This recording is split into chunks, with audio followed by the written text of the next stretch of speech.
Baik,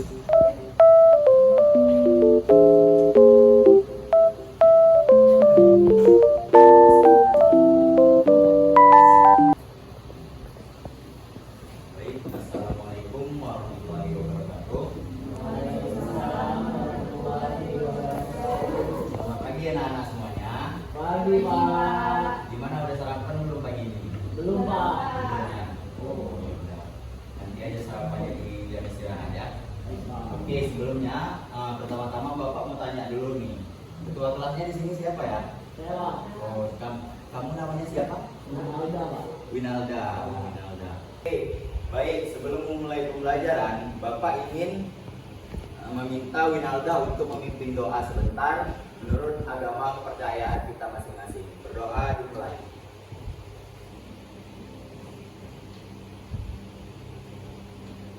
Oke, selesai. Mulai pembelajaran, Bapak di sini akan mengecek kehadiran anak-anak Bapak sekalian, dan Bapak harap anak-anak Bapak sekalian bisa hadir hari ini di dalam kelas kita ini. Nah, pertama, Winalda hadir. Uswatun Hasanah,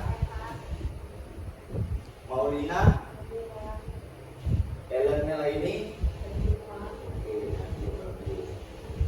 Risanil Khairi. Nggak hadir, Pak. Kenapa nih nggak hadir? Belum ada keterangannya. Oke, baik. Winalda, nanti ada nomor WA Risanil kan, biar Bapak bisa konfirmasi nanti keterangan Risanil kenapa nggak bisa hadir hari ini ya. Oke, baik. Ada pepatah mengatakan tak kenal maka tak sayang maka tak cinta. Mungkin anak-anak Bapak masih terasa asing dengan muka Bapak karena mungkin belum pernah dilihat Bapak ini siapa ya. Nah, perkenalkan, nama Bapak Aji Mulia Haryatma, bisa dipanggil Pak Aji. Bapak merupakan mahasiswa dari Universitas Yahkuala, Fakultas Keguruan dan Ilmu Pendidikan, Program Studi Pendidikan Pancasila dan Kewarganegaraan. Nah, tujuan Bapak datang ke sekolah ini adalah untuk atau sedang mengikuti pelatihan mengajar ataupun program dari kampus yang dinamakan dengan MBKM. Mungkin anak-anak yang nggak tahu nama apa itu MBKM. Jadi MBKM itu adalah Merdeka Belajar Kampus Mengajar. Jadi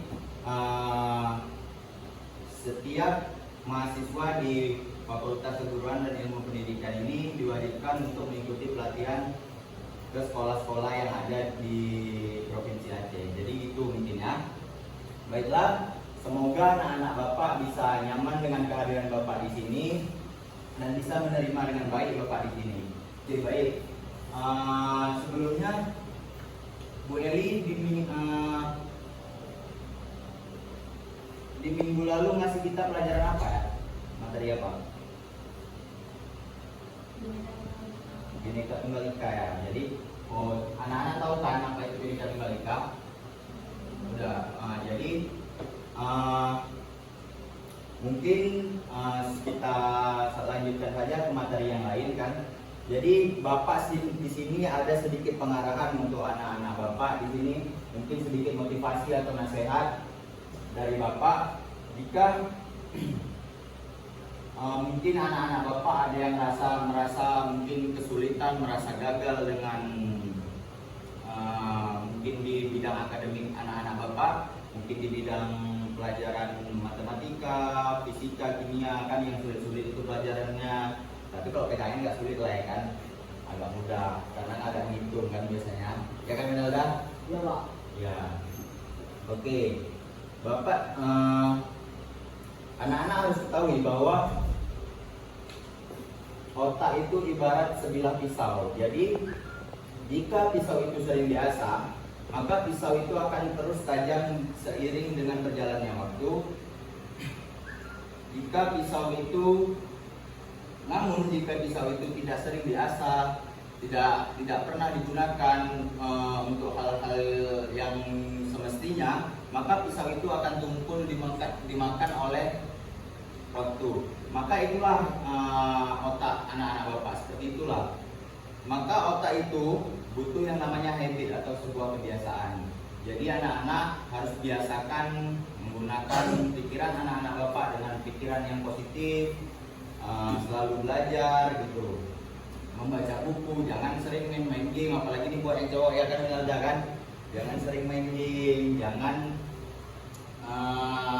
main sosmed atau sebagainya yang cewek-cewek mungkin. Nah, hidup itu adalah sebuah pilihan anak-anak Bapak. Jika kalian memilih jalan yang baik, jalan yang lurus, itu terserah kalian, itu juga hak kalian. Namun jika kalian ingin memilih jalan yang buruk, itu terserah kalian juga, itu hak kalian juga. Tapi ingatlah anak-anak Bapak bahwa jika kalian memilih jalan yang buruk, ingatlah kedua orang tua kalian berharap kalian bisa sukses dan berguna di masyarakat kelak. Oke, baik, langsung saja kita mulai pembelajaran pada hari ini. Nah, anak-anak Bapak tahu nggak sebelumnya apa saja perpecahan yang berlangsung ataupun konflik yang berlangsung hingga saat ini di negara kita, negara Indonesia tercinta kita, yang masih saat ini? Bukan yang lama ya. Apa saja? Oke, jadi misalnya ini Papua yang merdeka, Pak. Oh, organisasi Papua Merdeka. Oke. OPM, Pak. Organisasi Papua Merdeka. Nah, menurut Winalda, apa sih yang menyebabkan organisasi Papua Merdeka masih ada hingga sekarang dan tidak pernah menyerah ataupun mengalah kepada NKRI? Karena mereka menganggap ketidakadilan ataupun tidak puasan Tuhan kinerja dari pemerintah pusat terhadap daerah mereka, Pak. Oke, baik, mungkin itu kan penjelasan dari Winalda. Nah, di sini sebenarnya anak-anak Bapak, perilaku pemberontakan atau separatisme yang ada di Indonesia itu akibat lemahnya yang dinamakan wawasan Nusantara.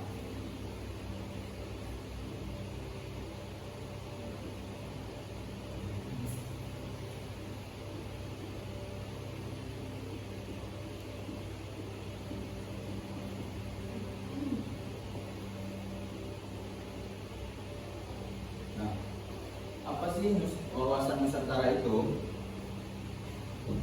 Wawasan Nusantara ini terdiri dari kata wawasan dan Nusantara.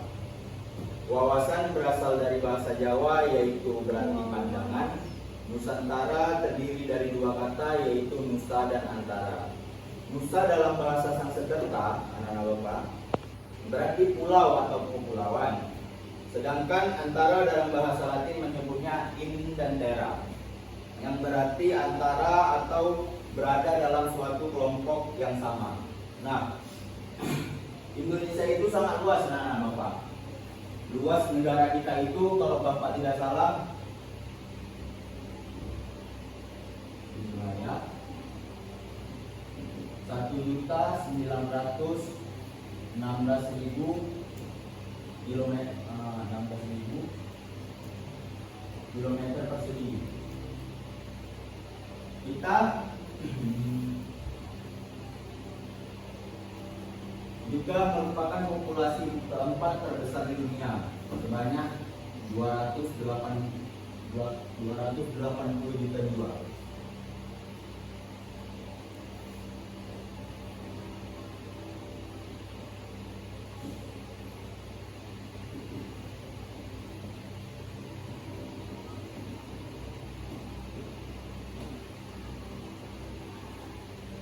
Dan juga kita memiliki 38 provinsi, di antara 5 pulau besar dan 4 kepulauan. Nah, anak-anak Bapak tahu nggak 5 pulau besar yang ada di negara kita? Sumatera, Terus Jawa, Kalimantan, Sulawesi, Papua. Oke, baik. Nah, karena adanya kondisi geografis ataupun kondisi demografis yang begitu kompleks itu menghasilkan banyak perbedaan ras, suku, budaya maupun agama, anak-anak Bapak. Jadi disitulah digunakan wawasan Nusantara agar apa? agar setiap warga negara itu memiliki rasa toleransi antar umat beragama maupun antar suku, anak-anak Bapak. Jadi agar terciptanya apa? Terciptanya suasana yang kondusif di antara di lingkungan masyarakat. Nah, dengan kata lain, wawasan Nusantara ini berarti pandangan kita terhadap bangsa kita sendiri. Nah, karena kan kita memiliki perbedaan yang beragam gitu, anak-anak Bapak. Namun pandangan kita itu harus tetap pada keutuhan dan tetap berpegang teguh kepada nilai-nilai Bhinneka Tunggal Ika. Nah, anak-anak Bapak tahu nggak apa itu Bhinneka Tunggal Ika? Siapa yang menjawab? Ya, siapa? Siapa namanya? Helen. Apa itu Bhinneka Tunggal Ika, Helen? Oke, benar. Berbeda-beda tetapi tetap satu jiwa. Artinya apa? Bahwa perbedaan itu bukanlah suatu ancaman bagi kita. Itulah makanya Tuhan menciptakan manusia itu berbeda-beda, anak-anak Bapak. Ada yang mungkin kulitnya sedikit gelap, ada yang mungkin kulitnya putih seperti orang-orang Cina kan. Mungkin ada yang sedikit gelap seperti ras-ras orang Melanesia, ada yang rambutnya lurus, ada yang rambutnya keriting. Jadi Bapak ingin anak-anak Bapak tidak pernah memilih dalam berteman, anak-anak Bapak. Nah, karena apa? Kita melihat pertemanan itu bukan sebagai suatu acuan. Nah, Bapak di sini juga akan menjelaskan apa itu asas-asas wawasan Nusantara. Yang pertama adalah kepentingan yang sama. Artinya, di zaman penjajahan dulu, anak-anak Bapak, kepentingan masyarakat Indonesia itu hanya satu, yaitu merdeka, merdeka, dan merdeka. Namun di zaman reformasi modern sekarang, permasalahan ataupun kepentingan dari suatu individu atau golongan menjadi lebih kompleks. Maka disitulah pentingnya adanya kepentingan yang sama di dalam asas-asas Nusantara. Nah, kepentingan yang sama ini juga erat kaitannya dengan nilai-nilai ataupun butir-butir dari sila Pancasila sila ketiga, yaitu sila Persatuan Indonesia. Di butir Pancasila sila ketiga itu dijelaskan bahwa setiap warga negara harus mementingkan kepentingan golongan dibandingkan dengan kepentingan individunya sendiri. Nah, jadi seperti itu anak-anak Bapak. Yang kedua adalah nilai-nilai keadilan.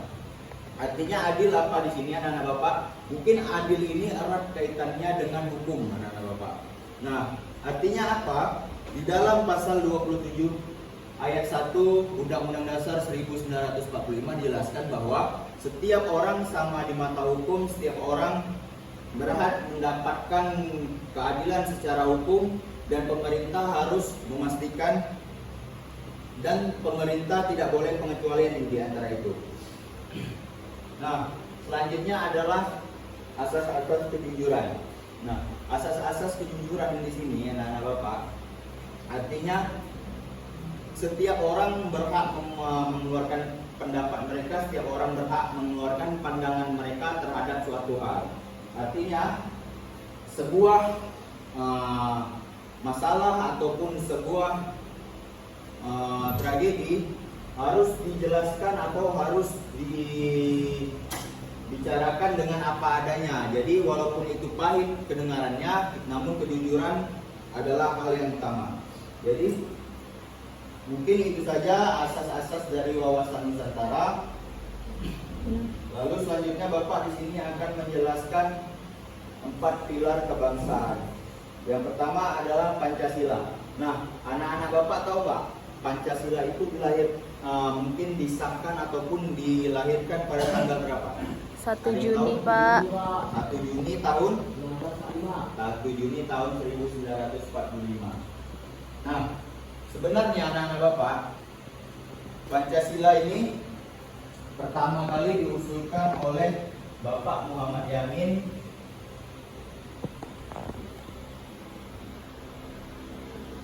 pada pada tanggal 29 Mei tahun 1945.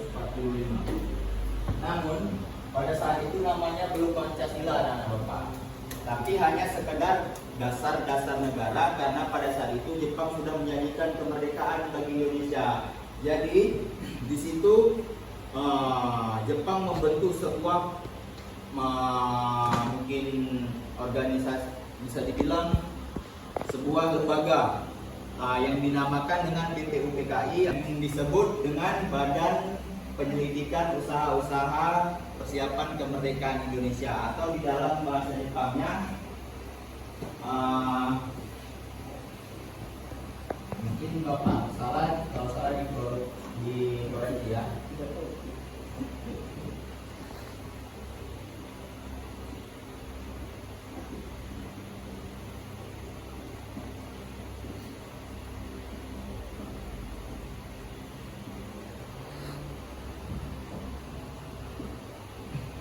Nah, di sini Indonesia telah secara legal menyiapkan kemerdekaannya. Jadi pertama kali orang yang mengusulkan dasar negara itu adalah Muhammad Yamin, anak-anak Bapak. Bapak Muhammad Yamin di sidang pertama BPUPKI pada tanggal 29 Mei tahun 1945. Jadi ia di situ memberikan usulan dasar negara yang isinya hampir sama dengan Pancasila sekarang. Cuman di sila kedua dan sila ketiganya itu berbeda anak-anak Bapak. Jadi sila ketiga yang Pancasila sekarang ketika diusulkan oleh Muhammad Yamin, di situ dimasukkan ke dalam sila kedua. Sedangkan sila yang kedua di Pancasila zaman sekarang itu dimasukkan ke dalam sila ketiga Pancasila dari Muhammad Yamin. Nah, baru pada tanggal 1 Juni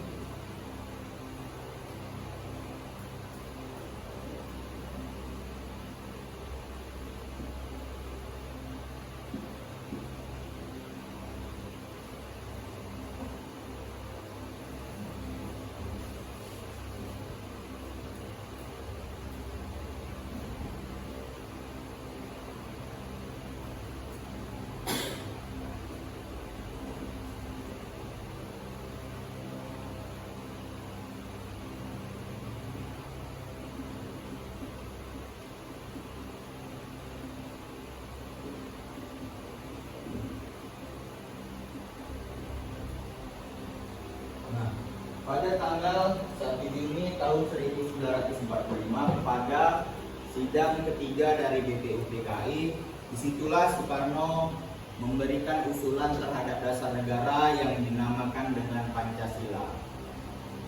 Nah, nama Pancasila itu didapatkan dari teman Bapak Soekarno waktu itu yang seorang ahli bahasa, dan Pancasila itu berasal dari bahasa Sanskerta, Bapak. Jadi selanjutnya pada tanggal 22 Juni tahun 1945 Piagam Jakarta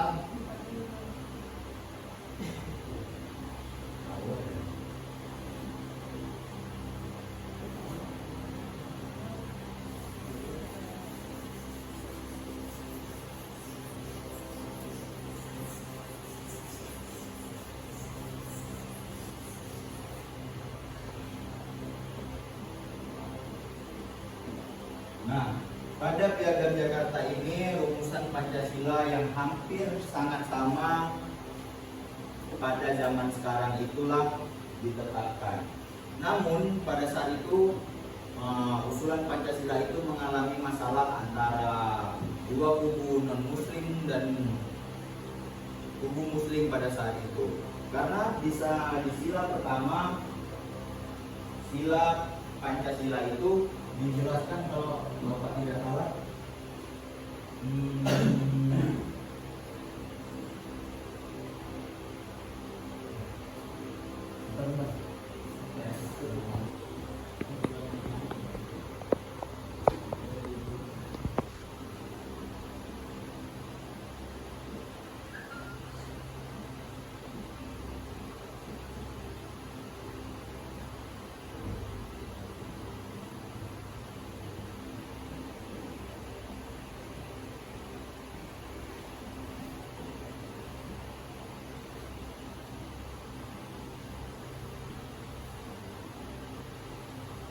kewajiban dengan menjalankan syariat Islam bagi pemeluknya. Nah, di sini dua kubu non muslim dan muslim tersebut mempunyai perbedaan pendapat. Pada waktu itu kubu Islam ingin negara Indonesia ini menjadi negara syariat Islam, anak-anak Bapak. Tapi di kubu non muslim mereka tidak ingin mencampuri urusan negara dengan urusan agama. Jadi pada saat itu Presiden Muhammad Hatta memanggil beberapa tokoh muslim yang diantaranya adalah Ki Bagus Hadi Kusumo, Wahid Hasim, Kasman Simorejo, dan Tengku Muhammad Hasan untuk melakukan rapat pendahuluan yang akan membicarakan masalah tersebut. Dan kesimpulannya adalah para tokoh-tokoh muslim tersebut sepakat agar menghilangkan klausul Islami pada sila Pancasila pertama tersebut. Maka di dalam Piagam Jakarta yang kedua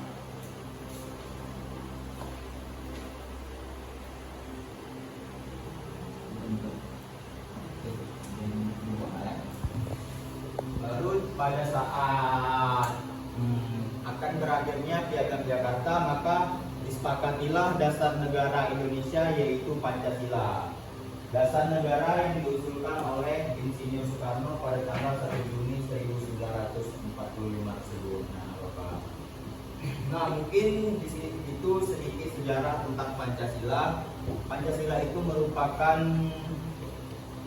dasar negara Indonesia ataupun juga menjadi ideologi negara kita. Nah, lalu yang kedua ada Undang-Undang Dasar Negara 1945. Nah, anak-anak Bapak tahu nggak apa itu Undang-Undang Dasar 1945? Apa perannya dalam kehidupan bermasyarakat kita? Sebagai landasan dasar atas perilaku kegiatan yang terjadi. Oke, benar-benar. Nah, Undang-Undang Dasar 1945 itu adalah landasan dari norma-norma hukum yang ada di Indonesia. Jadi di situ terdapat dalam Undang-Undang Dasar Negara Republik Indonesia itu banyak berisi peraturan hukum ataupun peraturan tertulis tentang dasar-dasar hukum ataupun dasar-dasar norma hukum yang ada di negara kita, Bapak. Anak-anak Bapak. Nah, anak-anak Bapak tahu nggak? Undang-Undang Dasar Negara Republik Indonesia itu udah diamandemen berapa kali? 4. Tahu nggak? Ada yang tahu? 4. 4, Pak. Nah, amandemen itu gunanya apa? Untuk merevisi lebih menyempurnakan ya, menyempurnakan suatu aturan hukum yang agar mengikuti perkembangan zaman gitu. Oke, benar-benar baik. Selanjutnya ada Negara Kesatuan Republik Indonesia. Nah, Negara Kesatuan Republik Indonesia ini adalah kesatuan wilayah yang Bapak jelaskan di tadi. Negara Kesatuan Republik Indonesia ini harus kita jaga dan jangan kita biarkan bangsa asing ataupun bangsa sendiri kita untuk merusaknya. Jadi setiap warga negara wajib dan berhak untuk membela negaranya sendiri. Jadi seperti itu anak Bapak. Lalu yang keempat tadi adalah Bhinneka Tunggal Ika. Berbeda-beda tetapi tetap satu jiwa. Oke. Nah, dari penjelasan Bapak tadi, anak-anak Bapak ada punya satu atau beberapa pertanyaan nggak untuk Bapak?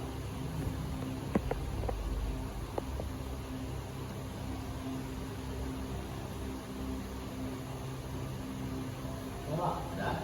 Oke, Winalda. Dari tadi Winalda yang lain diam. Oke, perut kayaknya. Apa hasil amandemen dari undang-undang yang telah diumumkan menurut Bapak itu apa? Oke, baik, pertanyaan bagus Nanda.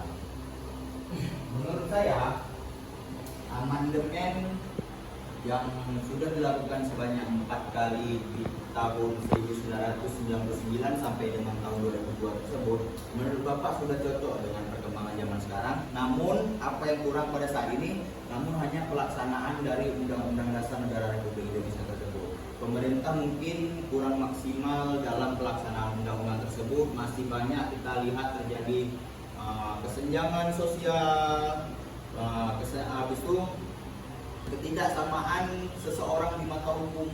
Kan ada yang nenek-nenek nyuri kayu dihukum penjara 8 bulan, sedangkan orang yang korupsi, pejabat yang korupsi puluhan miliar hanya di penjara tidak sampai 5 tahun. Itu kan yang namanya sebenarnya melanggar pasal 27 ayat 1 tadi ya Bapak, bahwa setiap orang itu seharusnya sama di mata hukum, tidak bisa dibedakan si kaya dan si miskin, tidak bisa kita dibedakan juga si bupati dengan si petani, ataupun si gubernur dengan si nelayan. Jadi seperti itu mungkin ya, bisa dimengerti. Oke. Nah, Bapak udah capek ngomong nih. Jadi giliran Bapak memberikan tugas kepada anak-anak Bapak ingin anak-anak Bapak membagi beberapa kelompok, mungkin 3 atau 4 kelompok. Jadi mungkin 2 orang. Oke, bisa bikin 3 kelompok aja, 2 orang ya. Ikuti langkah-langkah yang ada di lembar kerja yang Bapak berikan. Oke. Di sini kan ada 2 pertanyaan. Jadi Bapak minta 2 kelompok, kita nggak jadi bagi 3 atau 4 kelompok, kita bagi 2 kelompok aja. Di sini ada 2 mungkin 2 gambar. Bapak minta anak-anak Bapak mendeskripsikan dari gambar-gambar tersebut. Setiap kelompok masing-masing menjelaskan 1 gambar, oke?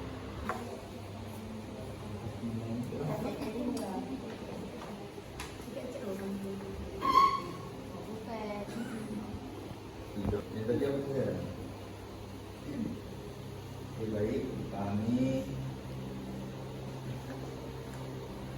kalau anak-anak Bapak yang ada bawa HP mungkin dilihat di jurnal aja nggak apa-apa ya, lebih membuat pernyataan yang mendukung.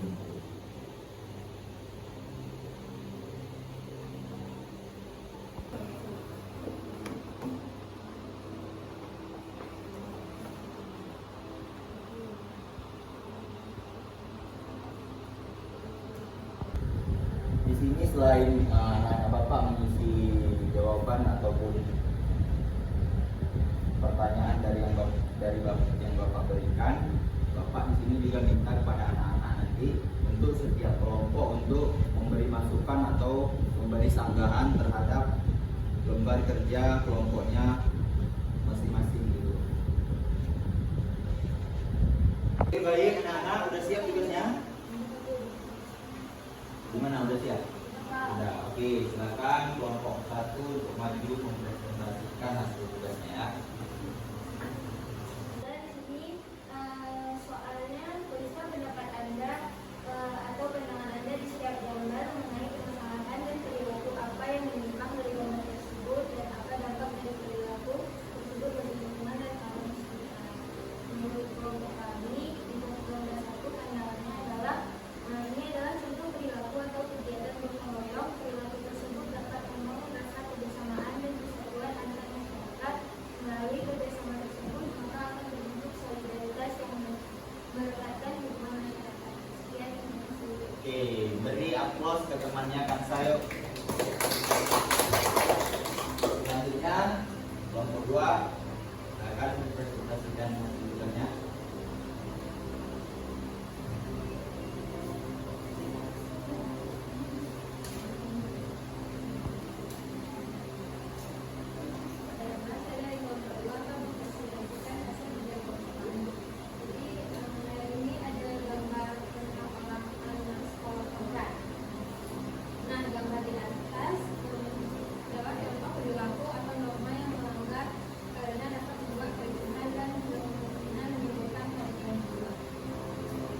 Yang pos untuk temannya juga yuk dari kelompok 2.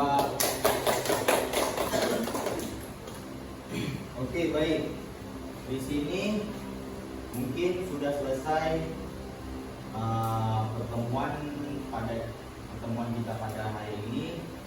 Ada yang bisa menarik kesimpulan dari pembahasan kita tentang wawasan Nusantara pada ini nggak? Ayo, siapa? Jangan kenal ada lagi, yang lain yuk. Ayo. Ini siapa namanya? Oke, Molina. Bisa nggak kasih kesimpulan tentang wawasan Nusantara yang Bapak berikan penjelasan tadi? Oke, gimana? Oh, mau bilang aja. Oke, terus. Gak apa-apa salah. Bapak lebih suka anak murid Bapak salah berkali-kali daripada tidak menjawab sama sekali. Ayo, gimana kesimpulannya? Indonesia yang lebih bertujuan untuk meningkatkan rasa persatuan, identitas nasional, dan integritas maupun keragaman yang ada di Indonesia. Oke, baik. Beri aplaus untuk Molina dulu yuk. Jadi anak-anak, wawasan Nusantara itu menuntut setiap warga negaranya harus up to date ataupun mengikuti terus perkembangan zaman, tragedi apa ataupun kasus-kasus apa yang terjadi di negara kita. Kita harus tahu anak-anak Bapak, kita nggak boleh jadi warga negara yang acuh tak acuh terhadap bangsa kita sendiri. Jika kita menemukan sebuah masalah ataupun juga menjadi korban dari masalah tersebut, maka Bapak harap anak-anak Bapak dapat berpikir secara aktif, kritis, dan cerdas dalam menjadi warga negara. Jadi seperti itu mungkin pembahasan kita pada hari ini tentang wawasan Nusantara. Oke, baik, di minggu depan Bapak akan menjelaskan mana tes dulu Bapak. Oke.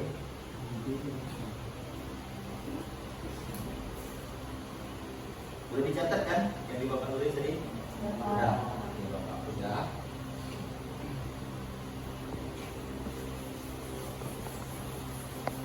Nah, Bapak, minggu depan kita akan membahas tentang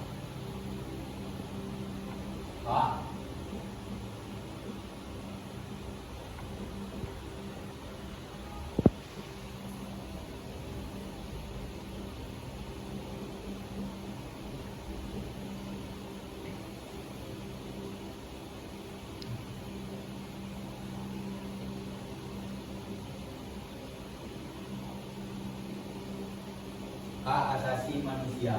Bapak harap anak-anak Bapak dapat belajar di rumah tentang apa itu hak asasi manusia, dan jangan lupa juga membahas pembahasan kita tadi tentang wawasan Nusantara. Baik, see you next time di minggu depan. Semoga semuanya diberikan kesehatan selalu, amin ya robbal alamin, dan semoga anak-anak Bapak menjadi orang yang sukses di masa depan, orang yang berguna di lingkungan masyarakat kelak. Oke, baik. Mungkin itu saja pertemuan kita pada hari ini. Jika ada kesalahan kata ataupun kekurangan kata, Bapak mohon maaf kepada anak-anak Bapak. Mungkin Bapak akhiri. Wabillahi taufiq wal hidayah. Wassalamualaikum warahmatullahi wabarakatuh. I'm swimming in everything you said. I'm thinking about jumping